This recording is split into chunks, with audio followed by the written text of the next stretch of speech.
The lazy way to film yourself with camera movement is to just fake the camera movement in post. But using this will take your shots to the next level.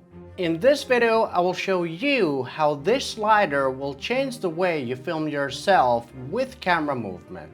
I'll also teach you 5 camera moves that will turn your boring videos into cinematic shots that look like movies. For this video, I'll be using the iFootage Shark Slider Nano 2, and whether or not you choose to use the iFootage app to control the slider, it's super easy to use even when you don't have anyone to operate the slider for you. A dolly in is when the camera moves toward the character to draw the audience into the emotional or psychological state of the character or subject. I used it in this shot to emphasize that the character is feeling shock or feeling like something has gone wrong. It kind of feels like we're stepping into the mind or the heart of the character. Or it can be used when the character discovers something important, then you use a slow push in that enhances the gravity of the moment. The push in movement makes us feel more connected to the character's experiences. The dolly out shot is when the camera moves backwards, which is great for revealing shots when you want to reveal a location or a character. By having the camera move out, you can show isolation or just give a broader perspective. In the tracking shot, the camera moves sideways along with the subject. It's used to keep up with the movement like a walk and to show action continuity, which helps the viewer feel immersed in the space. But it can also be used just as a revealing shot when the character is just revealed at the end of the shot.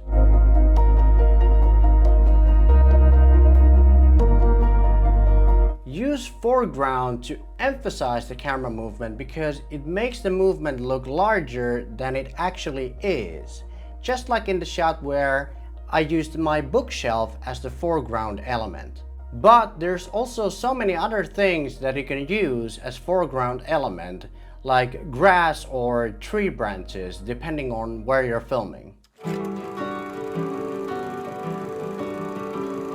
I also love the fact that the Shark Slider Nano 2 has the ability to pan from side to side while moving sideways.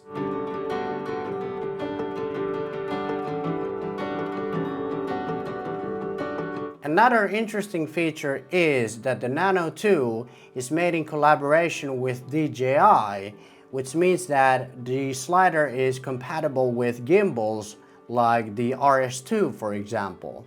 But honestly, most of the features didn't work at all. For example, the tilt mode on the gimbal, which makes the whole compatibility pointless. So I only used it for this one shot, which you can do even without the gimbal. Other than that, I really like the slider. The crane movement is when the camera lifts from a lower position or lowers from a higher position. In my shot, I used it as a revealing shot, keeping the audience anticipating what's going to happen next, only revealing it by the end of the shot. I gotta say, one thing I really liked about the Shark Slider Nano 2 is the ability to pan the camera while moving the camera up and down with the slider. That's pretty cool because that enables you to get very cool revealing shots like this.